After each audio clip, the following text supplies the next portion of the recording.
All right, new bike, and it's pretty much all set up. It's a 2025 300XCW Champion Edition. It's pretty similar to my old bike. It's just fresh and no hours. This one, I've done the same mods. I have a TSP medium comp head. I have the ERM with that.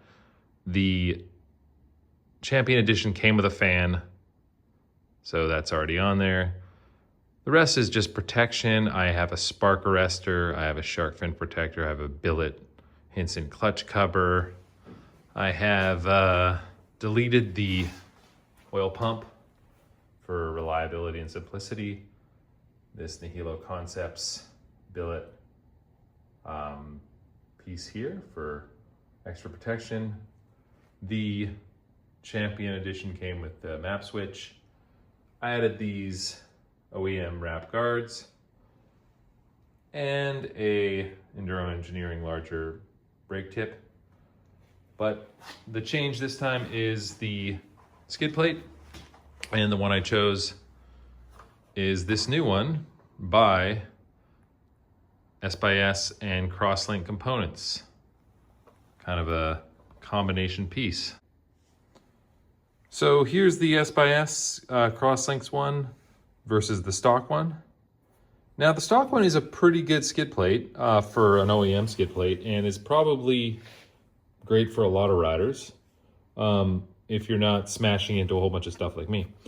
It's well molded, it's pretty thick, it mounts easily. A good skid plate for OEM standards. I mean, some bikes don't even come with them. But if you're looking for something that's a little stronger, you're smashing into a bunch of stuff, you're doing hard enduro things, you usually want an aftermarket one. I've had a few different types. I've had different brands, metal ones, plastic ones, and my last one was by SXS, but not this particular one. It was their old version, which was just basically not molded with crosslink components. It was just this piece molded and bent up around. Now, the advantages I see of this skid plate are a few things. One, it doesn't use sort of, I guess it's what, plastic welds to put these two pieces together. This is one big, I guess, molded piece, so you won't have failure points like on some other brands. It mounts just like the OEM one, which is very easy here, but it adds this piece. Now, a couple other companies have, you know, a hook that goes around the frame, but a few of them that are popular are plastic. Now, it's a little more, you know, a problem when they're plastic and you have a linkage bike with the sort of beaver tail sticking out the back. If that hooks onto something when you're rolling backwards, I've had it rip this piece right off and break the plastic piece. So not only does this mount here, but also here for extra, I guess, security. I've also had it where you're going through some rocks and you can shear off the mounting points here, but you still have them here, so it stays on quite well. Obviously the coverage goes a little higher, so that's nice, and it mounts up easy. So let's throw it on the bike and see what it looks like. So as for mounting, it comes with instructions, and it comes with the necessary hardware, and you'll want some blue Loctite as well. So to put it on, the first step is to loosen your necessary pieces here and put it on loose, and then tighten everything after. The two things you need are a Torx T27, I believe it's called, this one. An Allen key, I guess, number 5.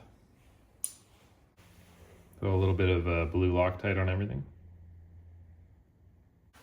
So with the frame hook loosened off, you're ready to pop it on. This is a little trickier when you have a linkage bike, but basically loosen it off, pop it over, and give it a good wiggle to push into place, like so. Next, you sort of shove your first bolt through the hole, and just like the OEM one, tighten into the skid plate on this side. And again, you want to just snug that up just to start. Make sure it's not super tight yet. They provide these billet inserts opposed to the OEM ones, which are probably a little less durable. These are slightly different shapes, so they're supposed to fit better. So pop those in. Now for this side, it's slightly more annoying because you get your kickstand in the way. You could lean it up against a wall, or you can just sort of hand tighten it with your fingers and then finish the rest off with the tool. Definitely important to start out with your hands first so you don't cross thread this thing in there and screw up your threads on the frame. Not ideal. All right, all mounted up. As you can see, it has a little extra protection over the pump up here. Same thing on the other side. The dual plate, the mounting points here, the hook, as I said, and it even goes up a little higher around the actual frame, which the previous S offering didn't do. It just sort of stuck up a little bit. The molding piece does that quite nicely. So this thing's ready for some abuse, and I will be going to do that on the weekend.